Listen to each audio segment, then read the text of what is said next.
Hey guys, welcome back to another video on the channel. This is Christian from Raftel TCG. Today I'm going to be coming at you guys with my green Kinemon deck. This is definitely, in my opinion, a top 3 deck for the OP02 format, and this will be the deck I'm going to be playing for the upcoming Treasure Cups. I think it's extremely powerful and kind of gives green a much needed power boost. That's, although it was one of the better decks in OP01, with the addition of Kinemon and some of the other Land of Wano support cards, we're able to keep up and even compete against the new OP02 meta cards. So without further ado, let's get into it. Starting off with our leader, Kinemon. Kinemon's great. Gives you the option to play any Land of Wano card that's 3 cost or higher for 1 less cost. This means power cards like Okiku that typically would have to wait to turn 2 to play, we can now play on turn 1 if we're going second. So this is a great option in terms of a going in second deck. This makes it so any chump blockers that your opponent plays early on can just be beaten down with Okiku, or can be wrestled with Okiku and then hit over with your leader to get rid of them, or even they can just stick on the board because that Okiku is going to get you there anyway. But getting into the cards, we'll look at the first couple, which are Momo at 4. One of the 4 of 8 pieces that combine to be the heart and soul of the deck. He's great. Not only can he counter for 1 and search himself, but he searches a majority of the great cards in this deck.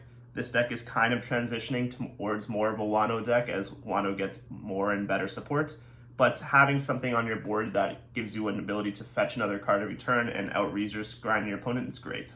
So definitely a 4 of. For the same reason, we're playing 4 copies of Bonnie. Now, while we're straying away from more of the Supernovas, Bonnie still kind of serves the same purpose, and the Supernova cards are also power cards, so just anything that gives you the option to get more cards and out-resource your opponent's definitely something we're going to play. So another mandatory 4 of. Moving on, 4 copies of Beji. Beji's a chump blocker. Every deck has their own variants of it. We're going to play ours. He just gets us there, and he's great to play on turn 1 if you don't have either Bonnie or Momo. Next, 4 copies of Nekomamushi. So the deck's kind of transitioning towards a deck that plays big bodies or plays Okiku and starts resting all of your opponent's cards, and Nekomamushi contributes to that.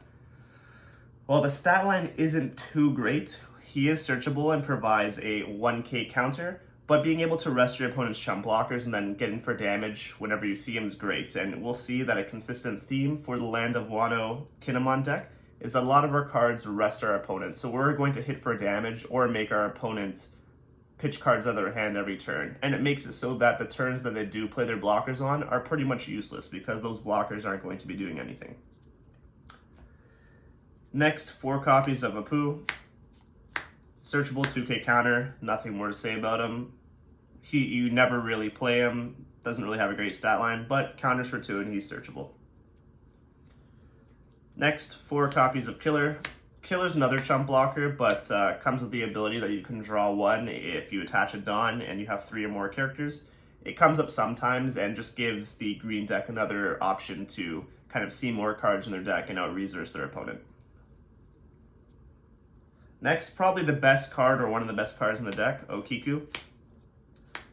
Typically, cards like Okiku with 3 cost 5k stat lines don't have an effect because it's just one of the best stat lines in the game, or they counter for 1.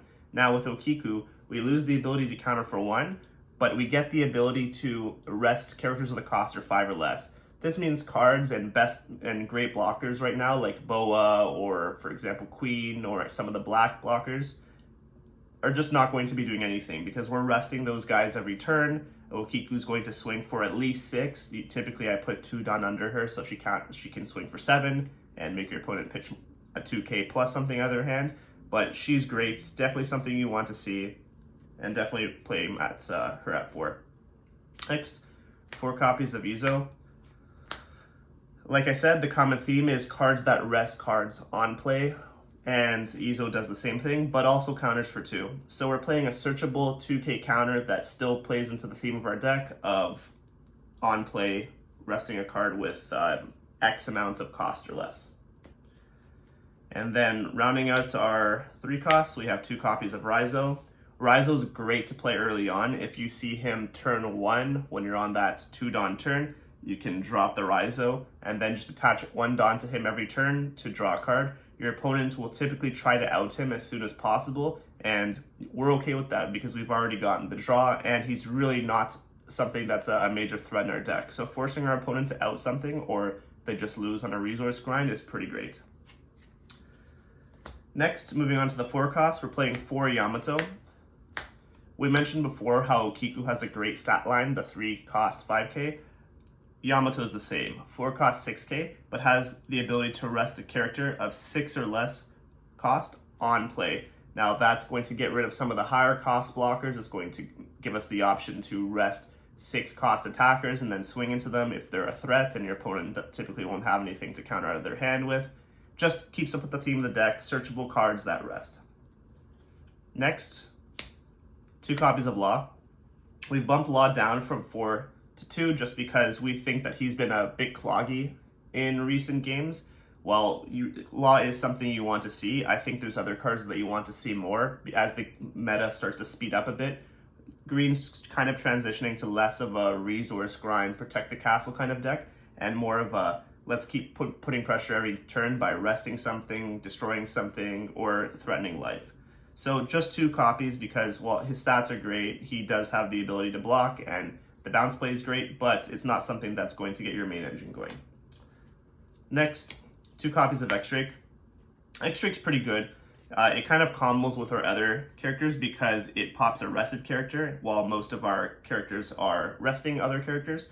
So you can play something to rest, play him to pop, and he kind of serves the same purpose as King. While King can pop active characters, he pops arrested and then sticks to the board with a great stat line of 5 cost 6k. Although he again does rely on kind of a combo play to hit a rested card, or relies on your opponent to have swung first to pop a character. So we only play him at 2 because he's a bit more situational. Next, for the big boys, we're going to start off with 2 copies of Captain Kidd, the character.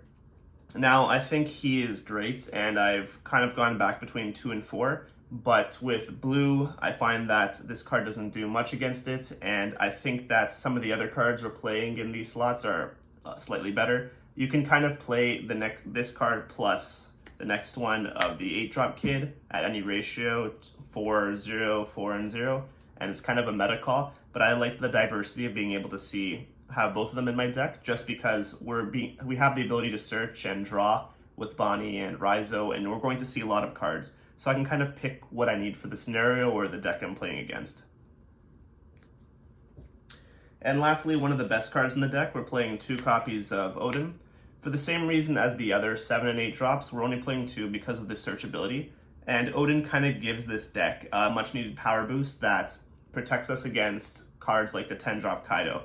Typically before, green will make a big board of low cost cards with maybe 1 or potentially 2 high cost cards.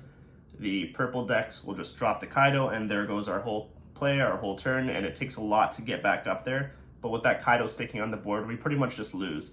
Now with Odin having the ability to float and get us out of 3 costs or lower, we have the option to get a Momo and start searching. We have the option to get an Okiku and kind of put pressure. We get a Raizo and then start drawing every turn, or even the Izo and then on play rest another character so we don't lose that turn if we're playing against something other than the Kaido that just got rid of our Odin. So definitely one of the better cards in the deck, has a decent stat line, but it's not something you want to play at 4 just because, again, with the combination of the other 7 and 8 drops, it's a little bit bricky. Now we're going to round our deck out with 2 Paradise Waterfall. This is something I've been playing since OP01. A lot of people don't like it, but I think it's great. I think being able to counter for 2, just for paying 1 Dawn, isn't too much. But more importantly, the trigger effect, which I don't really like to rely on, is great as well. Rests the cost of character with 4 or less, so might feign an attack. But the most important ability is it sets one of your characters as active.